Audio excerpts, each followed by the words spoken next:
Hello and welcome to a brand new episode of Ghoulish with me, Max Booth, a host. Today on the program I am talking to Anton Cancre about poetry. Oh my god. What I just said just then, did that rhyme? Poetry? Cancre? Is that how you pronounce his last name? All of these things I do not have an answer to. But that's okay, because I'm a host, and hosts don't need to know the answers to things. They just need to pose questions.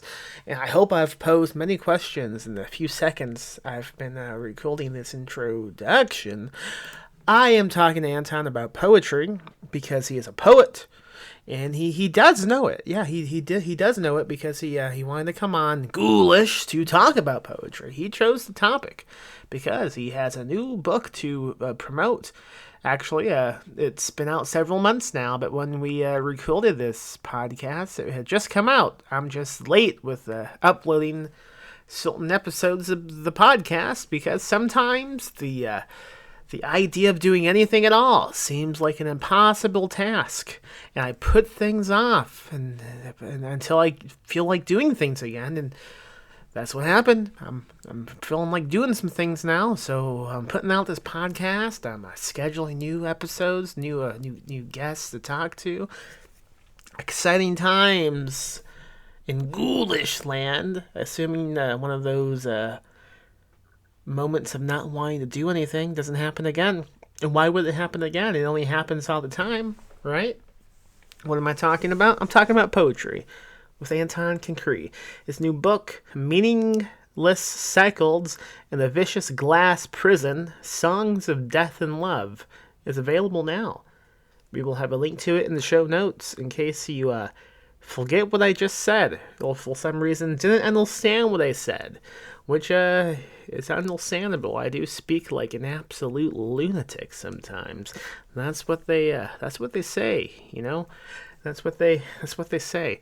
I am talking to Anton on this episode about poetry. What else is going on in the life of Max Booth until we get to that episode? Not much. I just got my shot, my vaccination of one of the two. I'll get my second one later in April. But yeah, shot one done. One more to go. I gotta tell you, I kind of like getting shot. Maybe I'll just keep doing it. What would happen? Would I be like super vaccinated? Would I die if I just got the same shot over and over? You know what I'm saying right now? It sounds a little bit like poetry. How does it sound like poetry, you might be asking me? Well, that's the thing about poetry. Once you say something is poetry, you don't have to explain why. That's the beauty of it all. Like, a few days ago, I was walking down the street, and I saw a leaf floating in the wind, and I pointed and I said, look at that poetry in front of us. And I didn't have to explain what I meant, because it was poetry. And poetry is the topic of today's episode with Anton Cancre. So yeah, check it out and go pick up his book, Meaningless Cycles in a Vicious Glass Prison, Songs of Death and Love. And while you are in the mood to spend money, why not go on over to perpetualpublishing.com. Pick up a few books I've put out on my own small press. Antioch by Jessica Leonard is a good one. We have Jurassic Christ by Michael Allen Rose, available to pre-order right now. That's coming out in a few weeks. If you love poetry, this is a book for you, Jurassic Christ. It is a prose novel, but I mean, in a way, it's also poetry if you think about it. Jurassic Christ is a haiku, I think. I'm not positive what a haiku is. Anyway, I think I've talked enough now. Why don't we listen to my really ghoulish interview with Anton Cancre about poetry.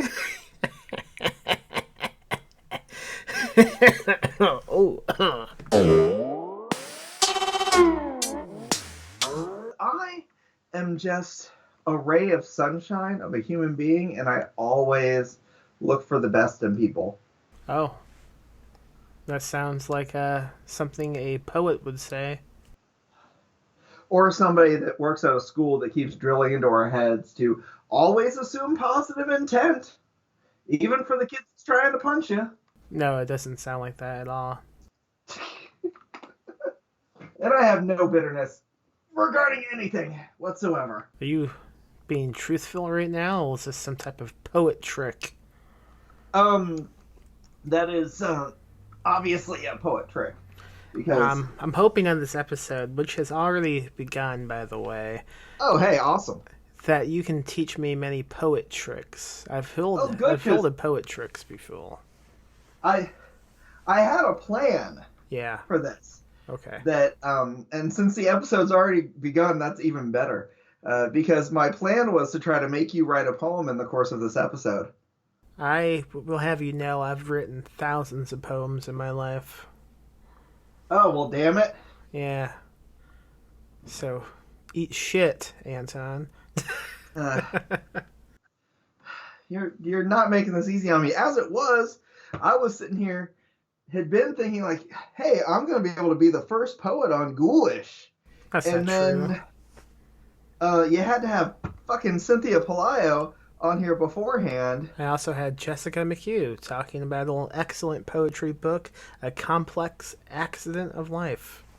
That's true. Yeah. But she does everything, so I just kind of try to forget that she does everything. You know, I don't write many poems now, but I went through a poet phase, and recently I discovered a whole notebook of poems I wrote many years ago. Should I find it and read them to you? Oh, yeah. Okay, give me a second. Would be even better than making you write a poem is making you pull out some of your old poetry and read at least one of them. I will do that. 1 second.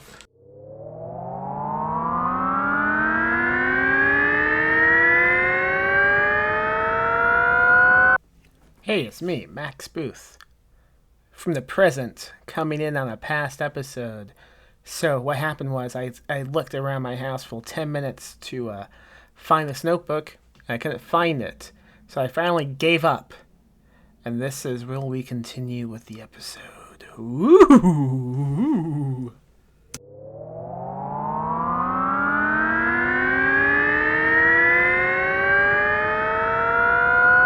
Oh wait, I found some poems I wrote last year actually. You want me to read this to you?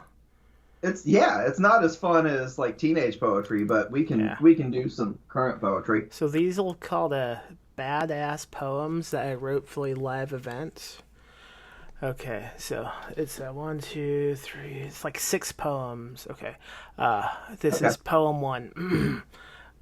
Roses are red, violets are blue. I just came. How about you? So that's poem 1. Poem 2. Well, before I go on, do you have any critique of that poem? I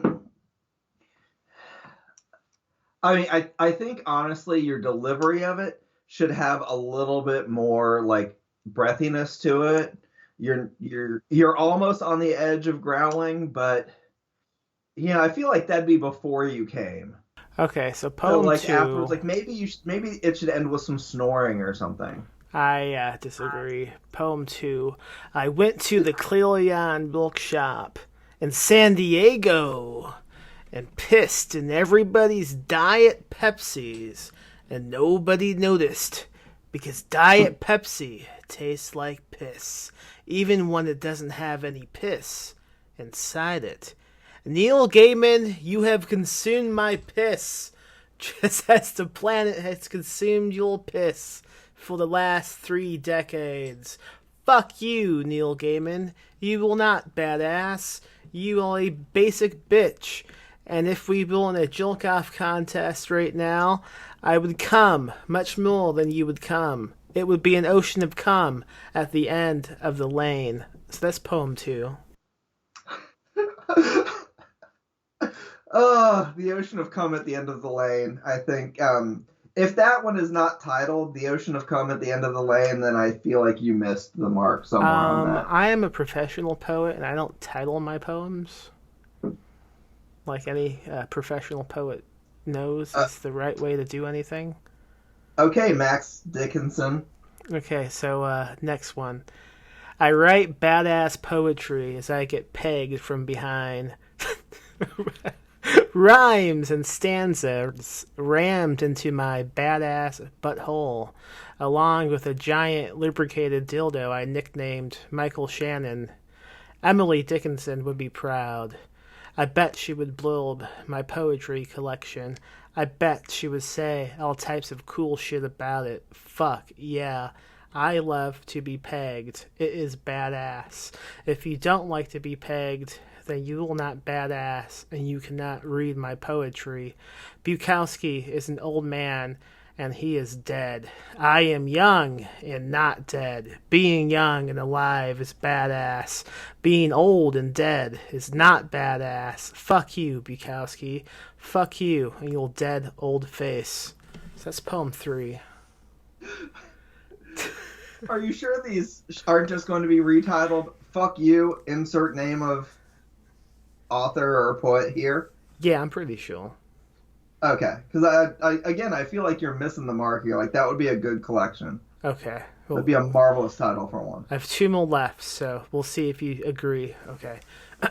Here's a poem about things I think are badass. Saving the planet. Not killing animals. Solar energy. Trigger warnings. Freedom of speech. The separation of church and state. Michael Shannon. The way his eyebrows look when he's mad or confused, especially. I would fuck Michael Shannon without a moment of hesitation. Here are some more things I find badass. Poetry. Sexual consent. Eliza Dushku in the movie Wrong Turn. So that's a poem, Phil. In poem 5, it's kind of connected, so I'll just go into that now. Here's a poem about things I do not think are badass. Submission fees. Hollywood producers. The Big Bang Theory. Not being pegged. Seriously, not even giving it a chance. You might like it, you never know. Those are the things I do not think are badass. Oh, and also drunk driving. I do not think that is badass either. Thank you. Yeah, so that's the poems I wrote last year, titled Badass Poems. Would you consider those poems badass? I still think you missed the mark not calling them Fuck You, insert name of... Actually, I guess at this point it just have to be artists, because you brought Michael Shannon in and Eliza Dushku and all these other things. So it should be like, Fuck You, insert name of artist here. And that should be the collection. I will write that as a note. As of right now, these poems have not been published, so there is still time to add a title to them. And that is why they haven't been published yet, because you just called them badass poems instead of Fuck You, insert name of artist here. I also have not sent them anyplace, so that might be why as well. Now, according to most of the poets and artists that I know, not sending it to places is not the thing that keeps you from being published. The thing that keeps you from being published is the oppressive system that does not come to your house and find your poems and publish them for you. How would you define poetry? Shit, that's hard. I define poetry as a series of thoughts that have some rhythm to them. Yeah, I'll leave it at that. Like, because I'm not like rhyme isn't necessary, meter isn't necessary, but like you can find ways to create rhythm. I was gonna say, sometimes I'll look at a poem and I'll say, yeah, this rhymes. But sometimes I'll look at a poem and I'll say, no, wait a second, this doesn't rhyme. It's not a real poem. Because only poems can rhyme, right? Isn't that the rule? That's um only poems can rhyme, but all poems don't have to rhyme. Or all yeah, all rhymes are poems, but not all poems are rhymes. Maybe that's the way we should do it. I don't know if that's true. What is the very first poem that was ever written? The very first I think Did that it like did it rhyme? I know that a lot of the old, like those oral poems from like the verbal art that existed before people wrote stuff was all on the like terms of songs and poetry, and those did tend to rhyme. But that had a lot to do with because you didn't write them down, you had to memorize them. Uh, those patterns lock themselves in your brain a little bit better.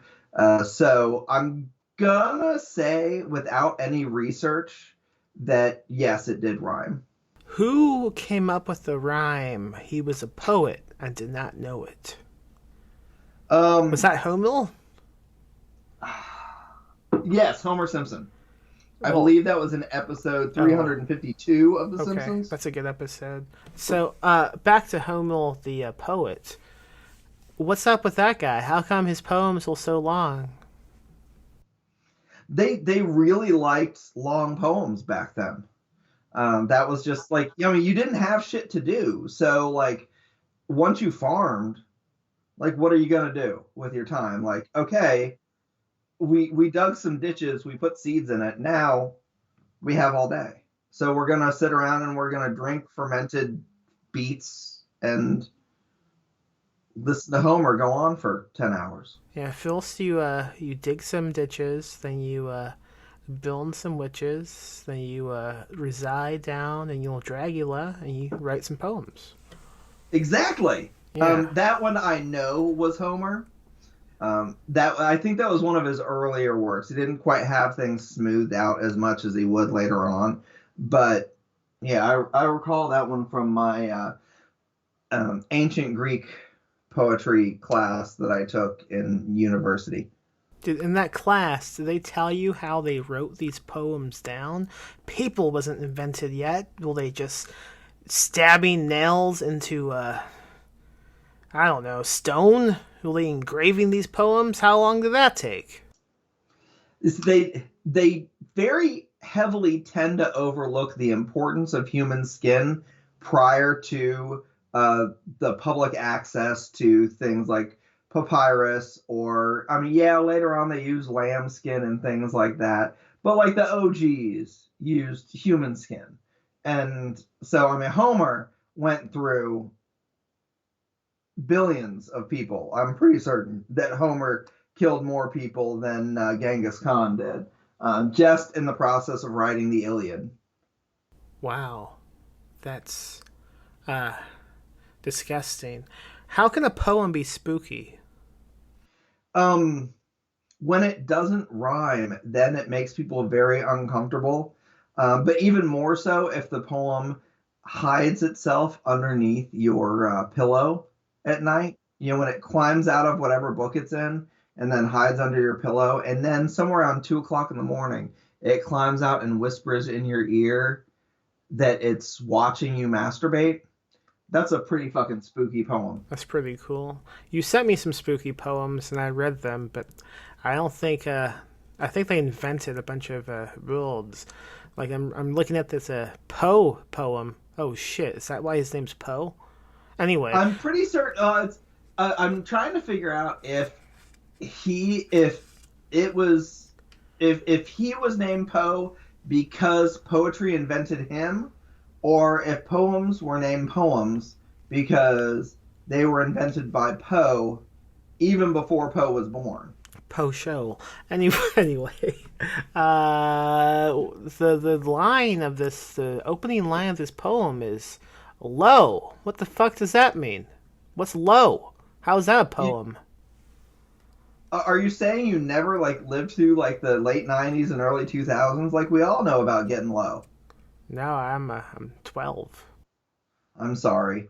Uh, you missed just the chef's kiss peak of artistry with all of the getting low that was going on in the late '90s and early 2000s. So this poem you this poem you sent me, tell me about why you sent it to me, and why you like it Um, so much. well, I mean, This Poe poem. yeah, I mean, first off, just that, like, you know, I have a hard time thinking of anybody that doesn't like, if you're into dark things in general, if you didn't have at least a Poe phase, I don't know what to do with you as a person.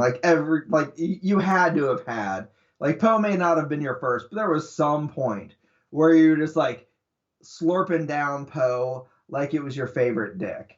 Well, And I haven't had that dick yet, my friend. I mean, you've only been pegged.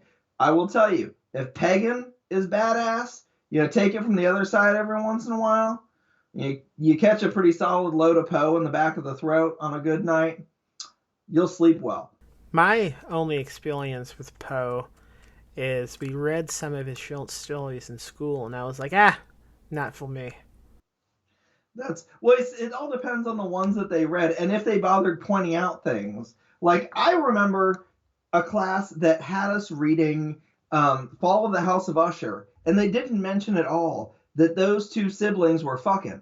And I feel like that's an important part of the Fall of the House of Usher, is that was full of like brother and sister fucking, which is huge now. You go on to Pornhub and there's all kinds of brother and sister fucking going on.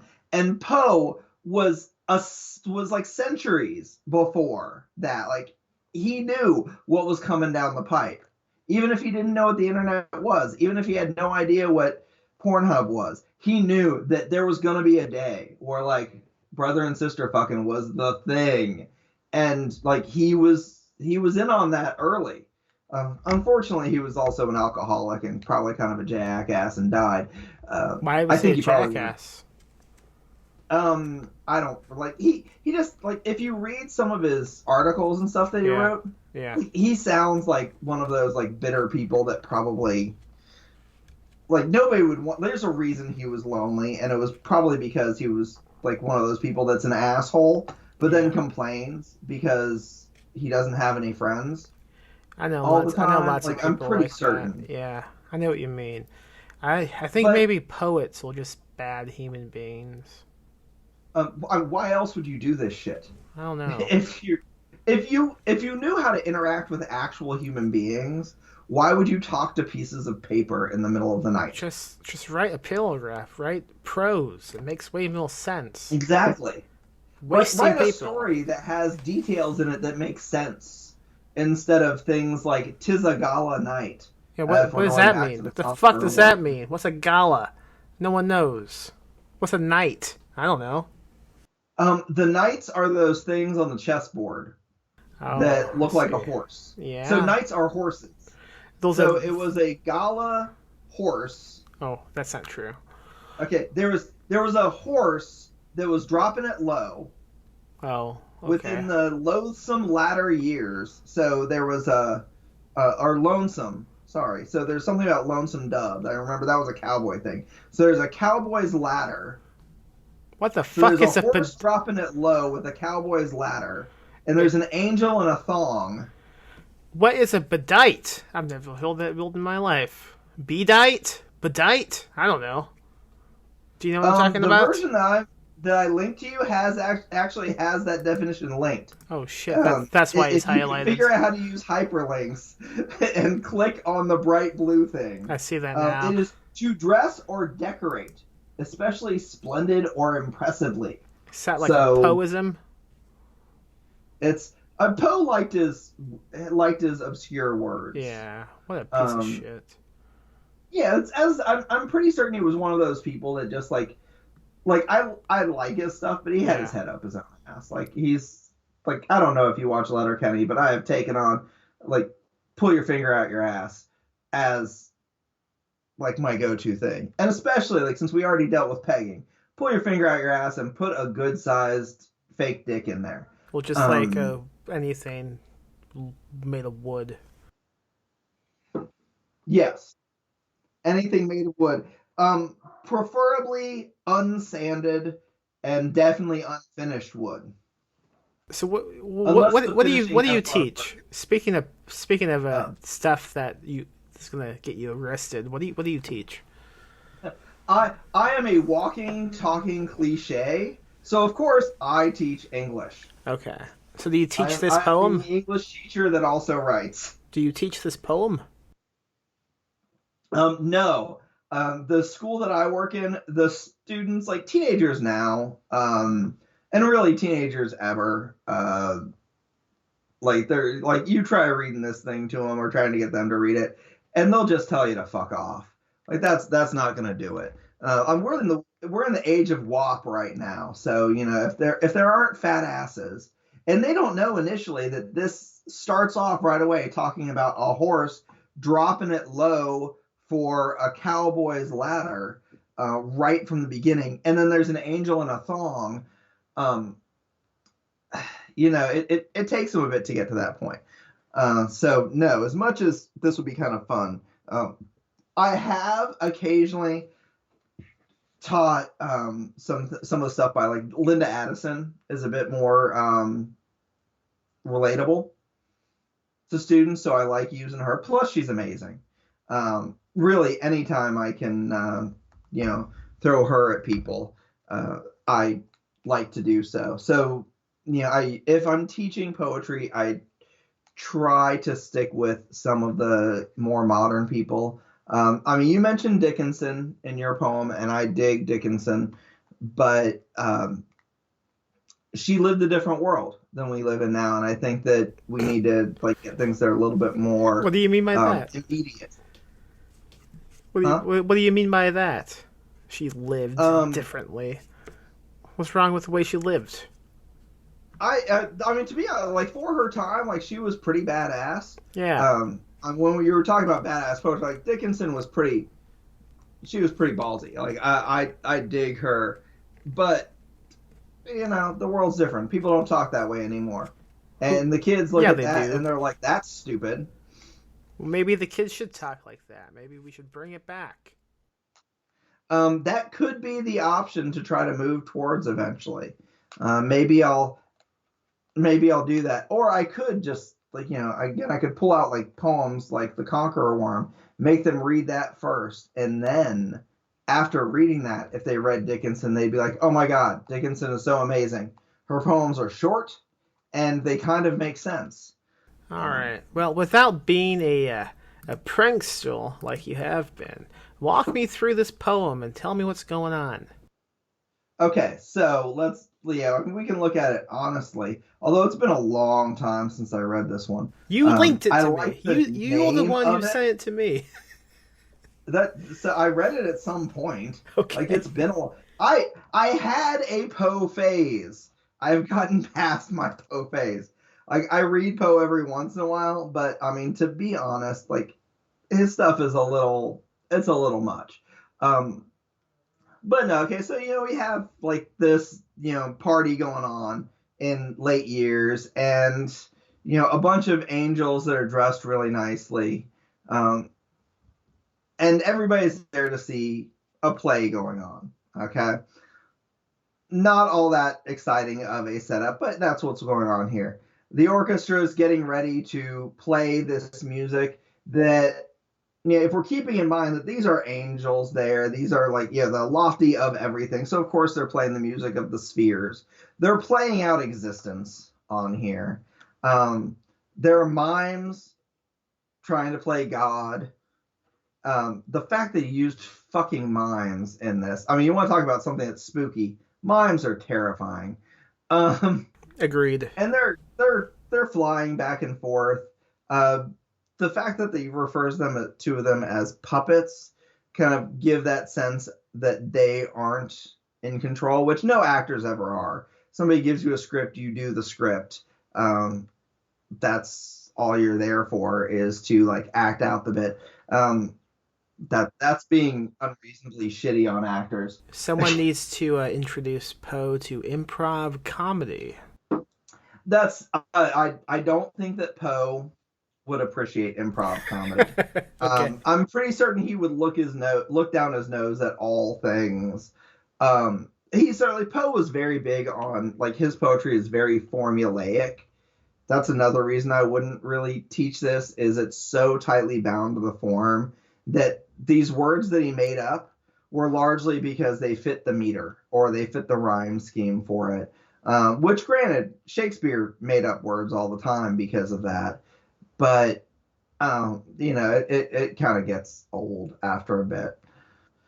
But either way, you have this play going on, and it's very clearly like it's being described so overly dramatically in large senses because it's a play of existence, and it's a motley drama. I mean, everybody knows Motley Crue is much better than Motley Drama, but whatever.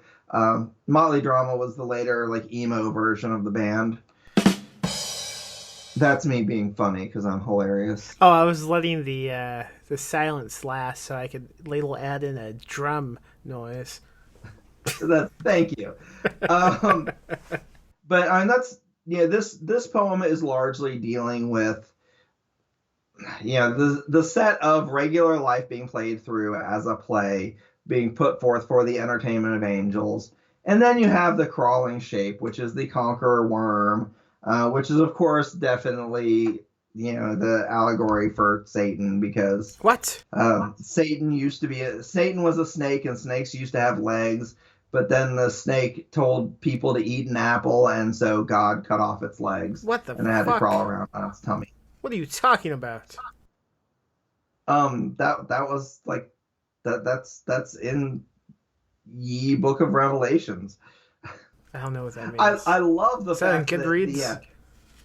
people say that when people get so like they talk all like silly about various forms of mythology, and then we'll talk about the Bible as if it doesn't have very traditional like explanatory myths in it. Like we use as examples of like Native American myths of how the sun got in the sky or all those things. When like one of the very first stories in there is how snakes or why snakes don't have legs. And that's it. Does that book rhyme as well? I've never heard it in its original well, Old Testament, that would be Old Testament, that'd be Hebrew. I've never heard it in the original Hebrew, so I don't know. Okay. Good I to know. know that the version of those books that are in the why the hell is my brain going so dead? The Holy Book of Islam, that my brain is going blank on for some reason right now. But that book, that is like in its original form, it is totally written in like rhyming poetry and very metric and all of those things, and it's apparently supposed to be like incredibly beautiful if you can understand it in the Arabic, which I don't read or understand Arabic, so How come? um, I'm lazy. Oh, okay. I suck. But anyways, yeah. So that was rhyming. So you have Satan coming in. I do like that there's human gore involved, even though it's imbued instead of just saying there's like chunks of people guts in its teeth. Because of course imbued rhymes with food, and you have to go with that approach. And there's seraphs sobbing at this angel. Like, what? I thought angels were supposed to be like ass kickers and stuff, and they're just crying off in the corner. I don't know. I guess I don't know anything about angels. I mean, besides the movie Dogma. I mean, those angels at least have more guts. They're not sitting in the corner crying while Satan wanders around eating people. Uh, Maybe, and yeah. that's, I don't know. you know, and so, yeah, he just lays out, like, there's this play. People get eaten by worms. The hero of the play is the worm. Satan wins. Yay! Because Poe is exciting. Now, was this the haiku? Um, Is that what you yes. call it? This is one of the rare. How many lines is this? Now I need to count. God damn it! You're making me do math. You don't have to count. That's okay. Okay, it is one of the rare many-lined haikus. Okay. There's this myth that haikus are 3 lines, but that's really something that was only put in to like fool the Westerners. Yeah. And to like like if you talk to like real Japanese people, and not like when I say real Japanese people, I don't mean like people that live in Japan. I'm talking about like people that live in Iowa that spent a while studying books about Japan that were written by people that grew up in Switzerland. Okay, real Japanese people know that haikus are at least 50 lines long. Yeah, that's what I've filled in my research of haikus as well. So I'm glad we're matching. You sent me a second poem called "I'm Explaining a Few Things." Tell me about this poem. This one, and I can't be snarky dealing with this as much as I like to be snarky about the other things. Have you been? No, not at all. Okay. But I'm Explaining a Few Things is by far probably one of, like, if there's a poem that that informs who I am as a person, as well as like what woke me up to what you can do with poetry, I think this is the one. Like, I had known Neruda before, but I had known like the older Neruda stuff. The stuff that people like to talk about is like the poems of his that where he's describing the Argentine landscape and talking about how like he's looking at these mountains and valleys and he's describing it in forms of a woman's body and exploring her body, and the mountains are breasts and there are valleys that turn into vulvas and all these wonderful gorgeous things, and they are marvelous. They're very grabbing, they're very insightful, they're good poems. But then he hit this point. He because he lived during the time period that the Spanish Civil War went on, and he was, at the very least, friends. There are some other suggestions from people, but none of them know him, so whatever. He was at the very least friends with a gay man that lived in Spain at the time, and he would go over and stay with his friend. And while the Spanish Civil War was starting, at those early days when Franco was just like some jackass that managed to convince some military people to get behind him, he was in there, and he managed to, like, Neruda managed to get out of Spain because he didn't live there, and they wanted to get rid of foreigners anyway, so that was pretty easy. But he saw his friend get killed because he was gay, and that was like, he was murdered by troops on the orders, because that was one of the things that the Franco-fascists stood for or held to, was that being gay was an abomination and that you should be murdered, period. And so he has this whole thing going through this poem. Actually, would you be okay with me reading this? Because do it, yeah. I think it would be better if people hear it. Okay. So this is, we'll step back for a moment and we'll read I'm Explaining a Few Things by Pablo Neruda. You're going to ask, and where are the lilacs, and the poppy-petaled metaphysics, and the rain repeatedly spattering its words and drilling them full of apertures and birds? I'll tell you all the news. I lived in a suburb of Madrid, with bells and clocks and trees. From there, you could look out over Castile's dry face, a leather ocean. My house was called the House of Flowers because in every cranny geraniums burst. It was a good-looking house with its dogs and children. Remember Raoul? Raphael? Frederico, do you remember from underground where the light of June drowned flowers in your mouth? Brother, my brother, everything loud with big voices, the salt of merchandises, pile-ups of palpitating bread, like the stalls of my suburb of Argüelles with its statue, like a drained inkwell in a swirl of hake, oil flowed into spoons. A deep baying of feet and hands swelled in the streets. Meters, liters, the sharp measure of life, stacked up fish, the texture of roofs, with a cold sun in which the weather vane falters, the fine, frenzied ivory of potatoes, wave on wave of tomatoes rolling down to the sea. And one morning, all of that was burning. One morning, the bonfires leapt out of the earth, devouring human beings. And from then on, fire. Gunpowder from then on. And from then on, blood. Bandits with planes and moors. Bandits with finger rings and duchesses. Bandits with black friars spattering blessings came through the sky to kill children, and the blood of children ran through the streets without fuss, like children's blood. Jackals that the jackals would despise, stones that the dry thistle would bite on and spit out, vipers that the vipers would abominate. Face to face with you, I've seen the blood of Spain tower like a tide to drown you in one wave of pride and knives.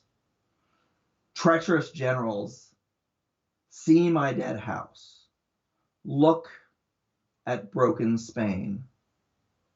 From every house, burning metal flows instead of flowers. From every socket of Spain, Spain emerges.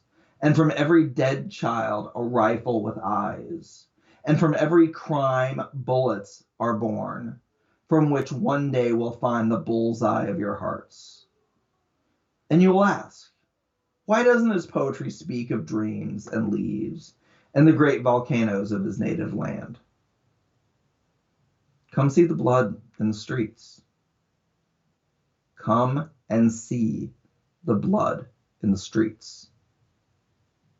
Come and see the blood in the streets. So I'm explaining a few things from Neruda. And you see that it starts off with his usual stuff. He's explaining things in great flowery language, painting this image of Spain. But then you see that image of Spain tore down. And that's what he lived through watching. He was somebody that loved beauty, and all of his early poetry was about the beauty that he saw in the world. And he was there seeing this beauty torn down by people that wanted nothing but to destroy and control. And that changed him as a person. That changed what he was willing to talk about and what he wanted to talk about. And so while he still talked about beauty after that point, there was a lot more bitterness to it. There was a lot more. He wasn't as flippant with it, and it wasn't as joyous. There was kind of a sense of sadness, with the understanding of how easily those things can be taken away by short-sighted, simple-minded fools. And all of that's held in this. And even in there, the ideas of the way out, that he's pointing out these things, like, that whole statement of talking about how, where was that? That from every socket, every empty place that's been blown up of Spain, everything that's been destroyed, that Spain is still there. That idea that no matter what you try to kill, that still has its heart there and you can't destroy it. I like that there's that hope there, that there's that understanding that these things are horrible, but you're not gonna, like, in the long run, you're not gonna win. And even those statements like, from every dead child, a rifle with eyes is born. And from every crime, bullets are born. There's repercussions to your actions. That, that idea that when you're killing these people, there are going to be other people that see that happening, and those people are going to want your blood. That, like, all of this, so the fact that there's the beauty, there's the sadness, there's this rage, and there's this sense of the need for revolution, but also an understanding of the hope that's held in the idea that the core of where this beauty comes from, no matter what horrible things are done to it, survives through it. That all of that shit is going on in this one poem. And that this is a historical artifact. We forget so easily about the Spanish Civil War because it's not as, like, it doesn't have the easy beginning and end of World War II. It doesn't have the, like, glorious trumpets blaring of the defeat of Hitler, because every other country outside of Spain just left Spain alone during this and let this happen for decades afterwards. I don't think Franco died until the 70s or 80s. So all of those things are held in this poem. I can't gush enough about this one. I really adore this poem. I like it a lot. I'm glad you sent it to me. Those last two stanzas especially, I really like the rage in them. I like how he addresses the riddle directly with the and you will ask why doesn't his poetry have this nice stuff in it? We'll come and look, bitch. And, like, you're somebody that writes ugly stuff. Wow. You know that struggle that people, well, you've been in that conversation with people where they've been like, but why are you writing about the bad stuff? Why don't you write about the fun stuff? Why don't you write romances or all these things that are nice? And I'm like, because there's fucking blood running in the streets. That's why I'm writing about this bad shit. Well, not my street. I mean, it's pretty clean. Well, yeah, but I mean, there are, yeah, metaphorically speaking. Oh, okay. And so, yeah, I mean, all of us that deal in the realm of horror in any kind of way have faced that question. And he wasn't a horror writer, but this is fucking horror poetry right here. Yeah, absolutely. Yeah. It definitely is. Yeah, but at the same time, it's like it answers that question. Why do we do this shit? Because we see these horrible things happening. And, we can't always stop it, but we can at least make sure that it's being talked about. So, yeah, now this is a poem I do regularly try to make my students read because... How do they react? They need a lot of information because there's so little information taught in, like, classes in general, certainly in history classes that are in high school. The Spanish Civil War is not part of the, it's not covered in the state standards. And so that's not a thing that's covered. So they need a lot of that kind of, like, building up or some information beforehand for that to start to make sense. But there is always that bit. Like, I really like stopping halfway through, right before the one morning it was all burning. Like, I really like having them read that first half and having them, like, maybe draw some pictures of how beautiful this looks and everything, and then diving into that second half and watching everybody's faces drop. Especially when you explain some of the terms that aren't really used anymore. like finger rings and duchesses being types of grenades, black friars being machine guns, so that they understand that when they're talking about, like when this guy says black friars spattering blessings, they're talking about, planes flying overhead, mowing down children with their machine guns. Like at that point, once that clicks in, then the room gets pretty uncomfortable. But I kind of like making students feel uncomfortable, to be honest. Uh, that's like, why else would you teach teenagers besides making them feel uncomfortable? I believe you would like a book called Tampa then.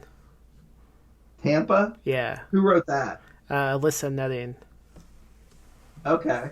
Yeah, I will give that one a shot. it's all about a teacher making his students feel uncomfortable.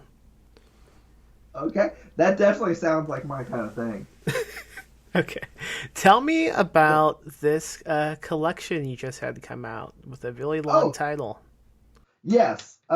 Because I am a child of, there's a whole thing with death metal in the, like, as you edge from like the early run death metal that had pretty simple stuff, like you got around the early to mid 90s, death metal bands started coming up with really long titles for songs. So that be like the short ones would be things like She Came Out in Chunks, which by the way is a marvelous song by Broken Hope. I highly recommend it. She came out in chunks. She Came Out in Chunks. Okay. It's all about like somebody's fingering someone that like pieces of them keep coming out in the course of it. It's poetry in its highest form. So I came from that, and then there was also this like whole early 2000s thing with like metalcore bands where they would make just absurdly long titles that had nothing to do with the song. Like one of my favorite ones is by Evergreen Terrace. It's I can't remember the guy's name, but it was the name of their guitarist. So I'll say Steve Jenkins, even though that isn't. Steve Jenkins doesn't riff nearly as hard as Helmet's Page Hamilton does. Like that's the name of one of their songs. Oh, I got you. And it's yeah. Or like Shai Hulud had At Last We Praise the Colonizers of Dreams. Like it's a marvelous title. It's super long. So this collection, like that sense of titling comes from those things. And so the collection is Meaningless Cycles in a Vicious Glass Prison. That's the shortened version of the title. The full version of the title, like that's the version that goes on the cover so that it can be possible to read on Amazon. The full version of the title is Meaningless Cycles in a Vicious Glass Prison, Songs of Death and Love, because I had to make it even longer. I feel like you could have made it even longer than that. I feel like I could have, but then the title would have been longer than most of the poems in it. Okay, and good point. I have done that before. I do have a poem that I wrote at one point that nobody's bought that was unsuccessfully coping with the natural beauty of entropy, or I know you're fucking dying and I'm not dealing very well with that. That was the name of the poem. The poem itself is, well, fuck. That's good. I enjoyed the idea of writing a title significantly longer than the poem. But yeah, so there's Meaningless Cycles and a Vicious Glass Prison. And it's a collection of poems that are, if you have ever seen the movie, the American version is titled Cemetery Man. The Italian version was Della Morte, Della More. And Italian always sounds nicer than American. Are you a Michelle Sobey fan? I don't know who that is. Have you ever seen The Church? No. Okay, so he's Michelle Sobey was somebody that worked with Dario Argento. I think he started off doing music for him. So he was like one of Argento's proteges. But the stuff that Michelle Sobey does is even more Italian than Argento.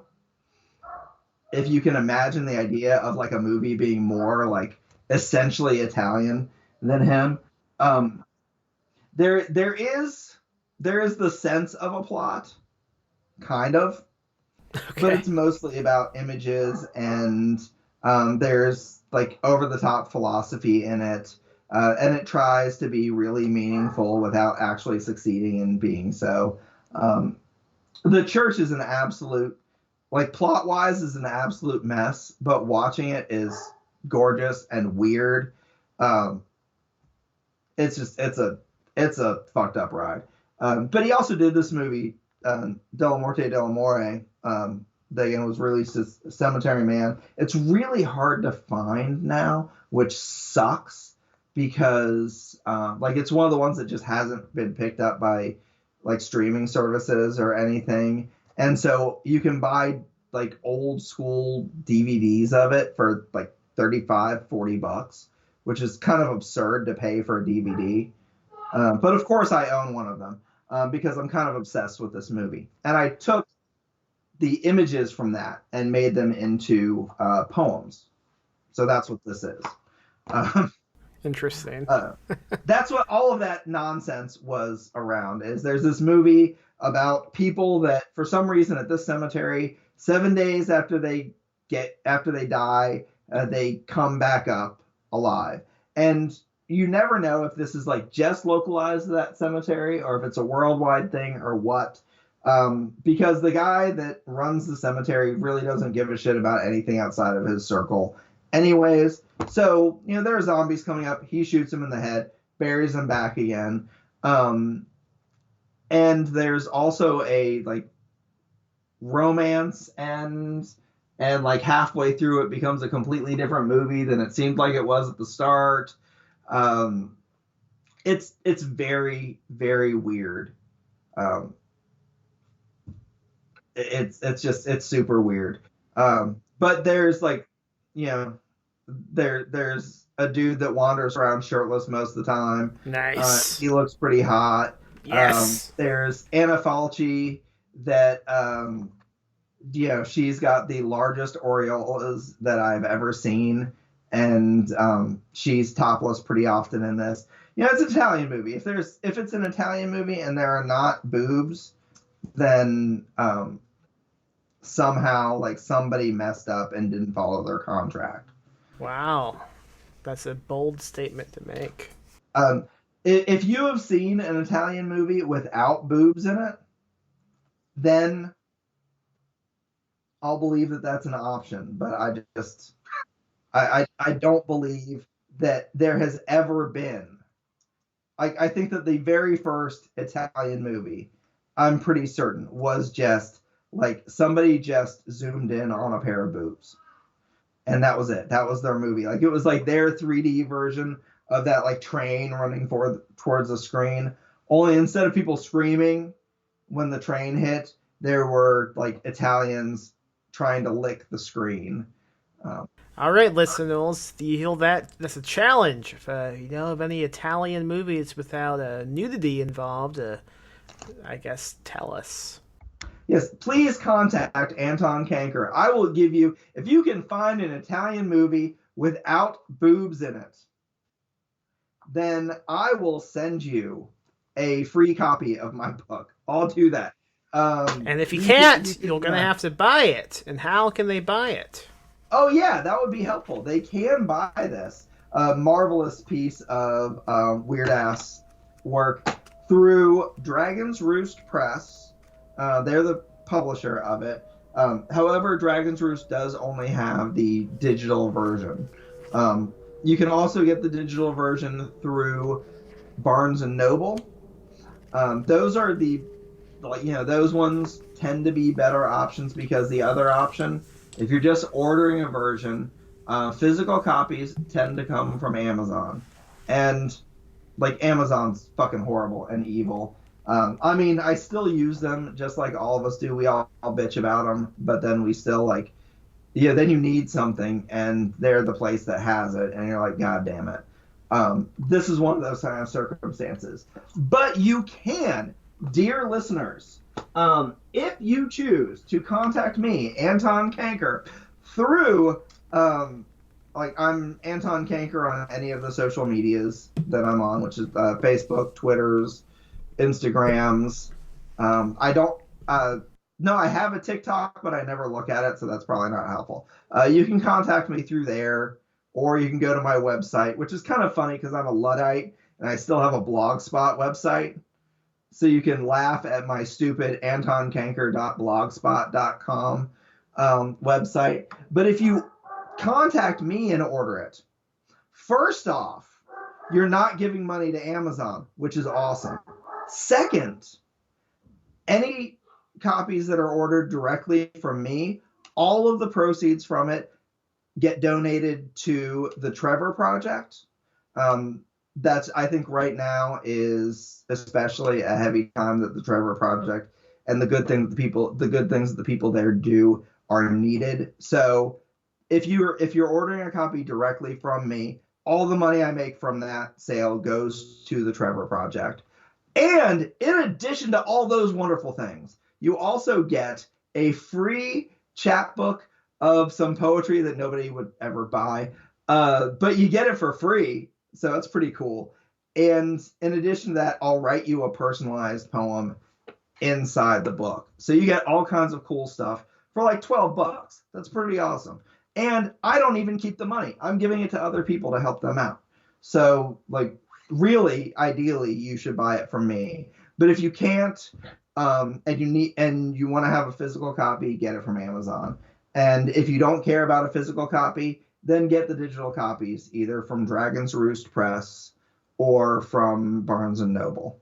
And those are probably better places to give your money to than Amazon. Do you have any I don't know, did you want to also like do some recommendations of other like poetry collections of this genre? I have a few I wrote down ahead of time. Yeah, these are the last three I read. So the most recent one I read was a Cradle Land of Parasites by Scylla Tantenlingle. I most likely did not say her last name correctly, so I apologize. But it is a collection. I'll read what it says in the back of the book. It's chronicling the death and devastation of one of history's greatest hools, the Black Plague. So this is a really appropriate collection to read in the year 2020. A bunch of poems about the plague. Have you read that yet? I have not read that one. I didn't even know she wrote one about the plague. It just came out. I know that she wrote like a couple of years ago. She won the Stoker Award for her collection about H.H. Holmes. Yeah, what was that called? Something about the Devil's Dreamland. I think that was the Devil's Dreamland, actually. Oh, okay. I can check really quickly while you're looking at other things. But I've been to some readings of hers, yeah, and she is wondrous. So yeah. Now that I know that she wrote something about the Black Plague, I am on that shit. It is so fucking good. I read it all today in preparation of this podcast. I was like, oh, yeah, this is the stuff. And I would also recommend, we talked about it briefly, Jessica McHugh's new collection of poetry, A Complex Accident of Life, which is a concept she invented called Blackout Poetry, where you take a pre-existing book and make poems out of the text. I find that pretty cool. That's that one is a really good book. I like that she has the images in there of the original. I don't know if the digital version has this, but I know the physical version has the original page with like the sections blacked out. And she does a lot of she turns it into artwork. So she'll do all these drawings around it and cool things that are really neat. So it's worth getting. That's one of those ones that's definitely worth getting the physical version for that. But then she also has it just typed up in plain text next to it. So because the words bounce around all over the page, it is kind of easier to get a sense of it from seeing the plain text. So I'm really glad that she has both of those things in there. Absolutely. Just buy anything Jessica McHugh puts out. It's always good. Yeah, if only there was some shitty ass publisher that put out there was a book of hers about people shooting drugs into their balls. I remember that, but I don't remember who put that out. Yeah. I invite you on this podcast to promote your fucking book. You just. Why? What did I The do to Green you? Kangaroo is fucking amazing. Jesus though. Christ. That book is great. I think that was the one I had been hearing about that for so long before I had the chance to get it, and I think that was my introduction to her stuff. Was that book? So honestly, I should thank you for like introducing me to how just goddamn weird she can get. Yeah, absolutely. The last one I have on my list of notes is The Apocalyptic Mannequin by Stephanie. I've never said the last name out loud before. Witovich? I think it's Wojtovich. Witovich. That sounds like it's right. I should have practiced this ahead of time. I've never said it out loud. Yeah, but that's really good. I like that book a lot. She does excellent poetry. Yeah, she's got a lot of really solid collections out, and she's really good at coming up with like common themes to tie everything together. The Apocalyptic Mannequin is a damn good collection. But you're right, anything of hers is going to be like you're going to do well. Like her stuff has like there's the beauty to the words, but at the same time there's a lot of just straight up like kick you in the nuts kind of like no playing around attitude to them that I love. Yeah, those are the three I came up with. What else would you recommend? Uh, if you do not own Linda Addison's How to Recognize a Demon Has Become Your Friend, there's something wrong with your book collection, and that is what's wrong with your book collection. Period. You need to have everybody that likes speculative poetry at all, and really anybody that likes poetry or just likes reading things. There's some short fiction in there too. Um, Linda Addison, How to Recognize a Demon Has Become Your Friend, is just absolutely necessary reading. That's a great title. I love that title. I'm gonna have to check that out. And it's bookended with like the first poem is How to Recognize a Demon Has Become Your Friend. The end poem is How to Recognize Your Friend Has Become a Demon. I love it. Like even the titles are a goddamn poem. Like there is nobody that does it like Linda does. I will never stop recommending her because her stuff is really good.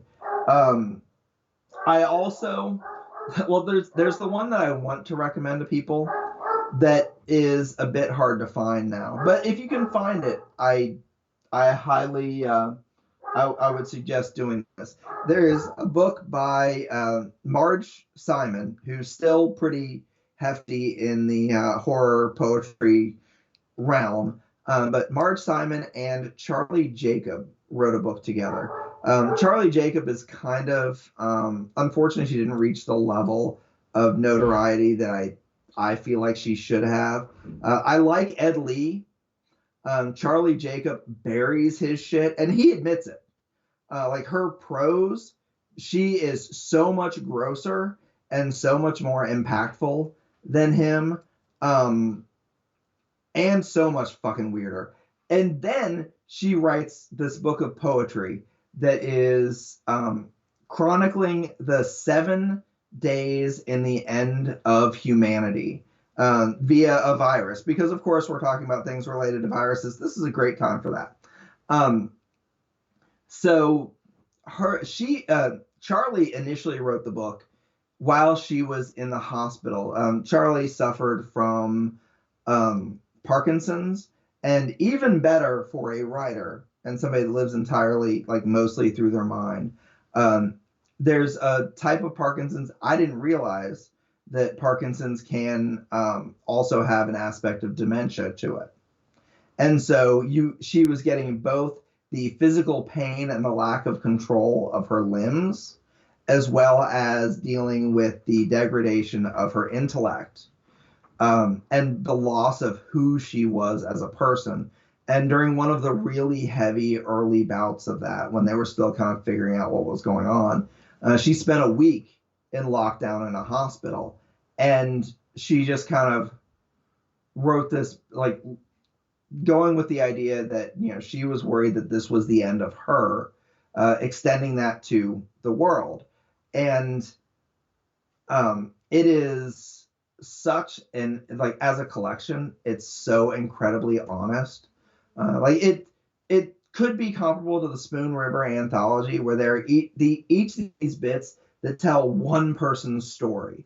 And sometimes those people show up again later on, but they're each these snapshots that, when you put together, create this collage of what the whole world is going through this.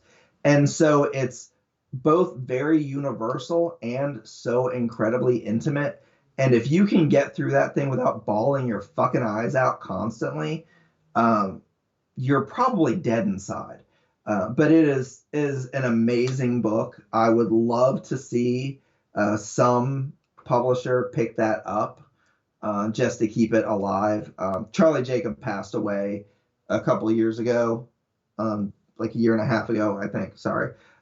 So, she's not able to do anything to continue that legacy, and it's fallen out of print. But if you can find a copy of Vectors, you should buy that too.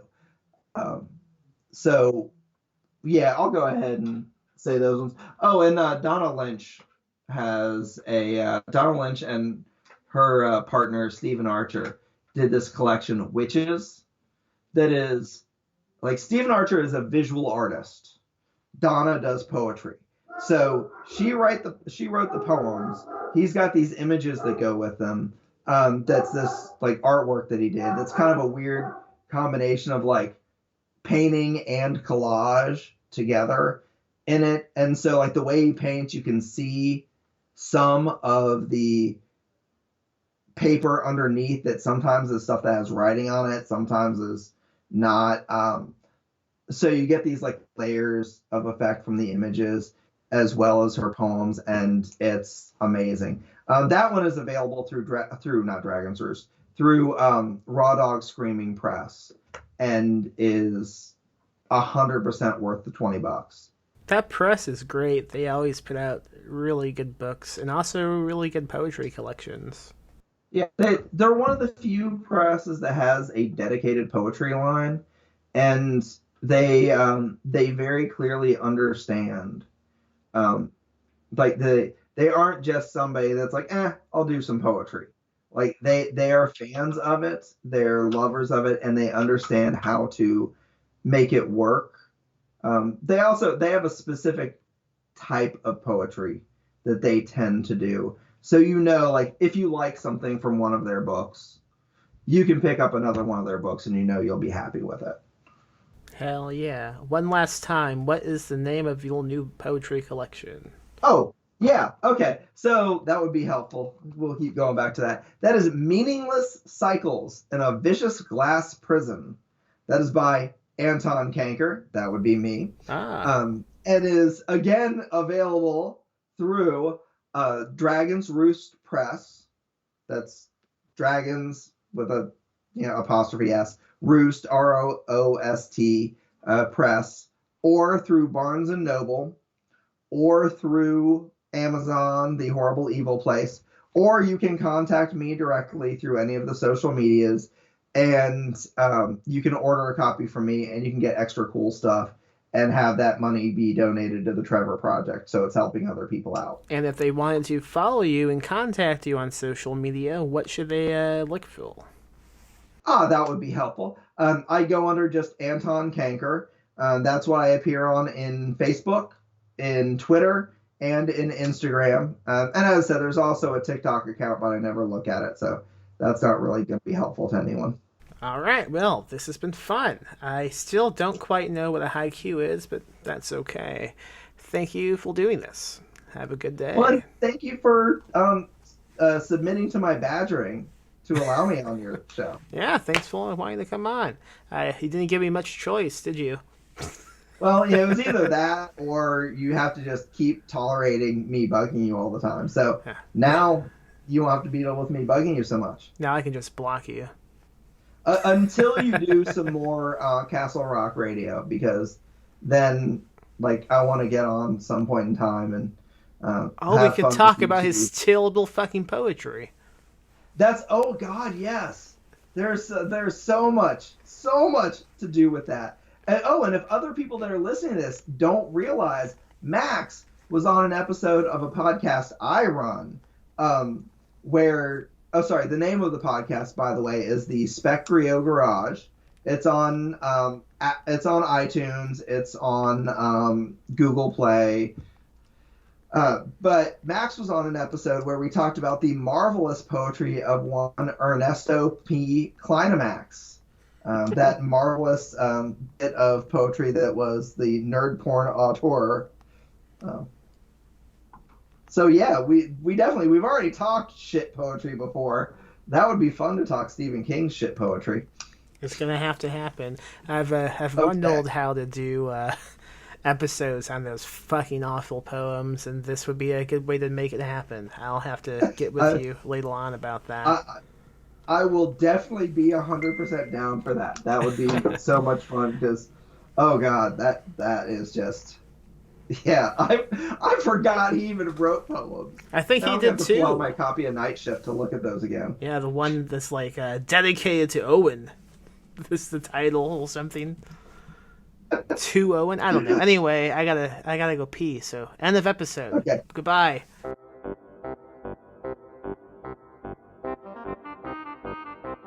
And that was Anton talking about his new poetry collection. Go pick that up if you like poetry. And if you don't like poetry, you could also buy it. And I don't know what you would do with it. Maybe give it to a friend who likes poetry. Also, hey, I publish books as well. Go to perpetualpublishing.com. Go buy some books, any of those. I publish them all.